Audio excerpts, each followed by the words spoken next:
व्यास जी बोले अब मेरे बस की बात नहीं है। अरे इतने ग्रंथ मैंने लिख दिए तब कुछ नहीं हुआ, तो अब एक और ग्रंथ लिख करके करूं क्या?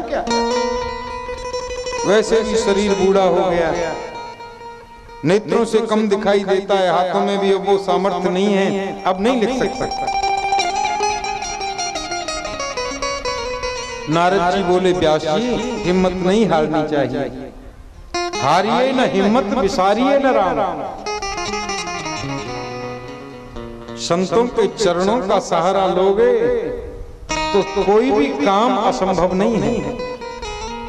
संतों की कृपा से सब कुछ हो सकता है। और ये मैं शास्त्र का नहीं अपना अनुभव बता रहा हूं। नारद जी कहते हैं, व्यास जी बोले आपका अनुभव?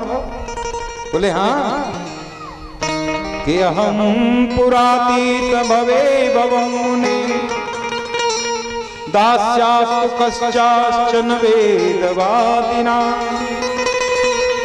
निरूपितो बालकैव योगिना शुश्रूषणे प्राविश निर्विवीक्षता। अहम पुरातीत भवम भवम मुने, मैं पूर्व जन्म में एक दासी का पुत्र था। नारद जी अपनी कथा सुना रहे हैं व्यास जी से। हुआ ऐसा कि जब मैं बहुत छोटा था मेरा जन्म हुआ और पिताजी की मृत्यु हो गई। अब मेरी माँ बेचारी गरीबनी क्या करती, लोगों के भय की वजह से, समाज के डर की वजह से मुझे लेकर के गांव से बाहर चली गई। सुदूर जंगल में एक आश्रम दिखाई दिया। मेरी माँ ने आश्रम में प्रवेश किया और कहा बाबा दुनिया की नजरों का कोई ठिकाना नहीं है, मुझे चाहिए कुछ नहीं, जो आप कहोगे वो काम करूंगी, केवल 2 वक्त का भोजन चाहिए, रोटी चाहिए। एक छोटा सा बेटा मेरे साथ में है, आप हमें शरण में रख लो।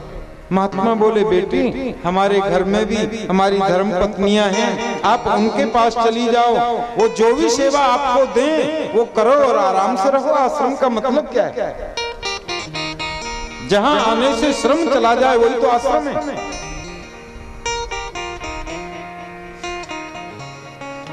तो देखो नारद जी कहते हैं मेरी माँ को गौ सेवा मिल गई आश्रम में। मैया गौ की सेवा करती, आश्रम में बड़े संत पधारते, मैं कभी कभी संतों की सेवा करता। सत्संग होता तो उन संतों की मंडली के बीच में बैठ करके मैं सत्संग सुनता।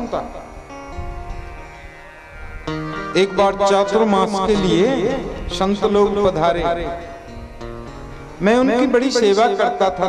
व्यास जी मेरा नामकरण भी कर दिया, संतों ने बोल दिया बेटा रामदास, रामदास नाम रख दिया। अब तो संत बड़ा प्रेम करते मुझसे, मैं संतों की पत्तल से उठा करके उनकी जूठन, जिसको बोलते महाप्रसादी, संत प्रसादी, वो महाप्रसाद पाता, उनका सत्संग सुनता। नारद जी कहते हैं व्यास जी मेरे मन में सत्संग सुनते सुनते ऐसा वैराग्य उत्पन्न हुआ, मुझे लगा दुनिया तो झूठी है, भजन सार सब झूठी दुनिया की बात।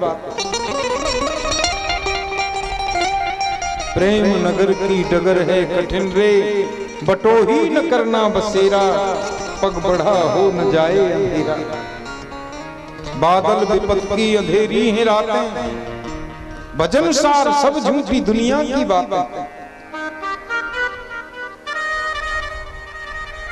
अब मैं अकेले में बैठकर माला पर भजन करता, मेरी माँ को बिल्कुल अच्छा नहीं लगता। माँ को लगता है ये दिन भर भजन करता है, कहीं बाबा जी ना हो जाए, कहीं घर छोड़ कर न निकल जाए। मेरी माँ मुझे भजन नहीं करने देती।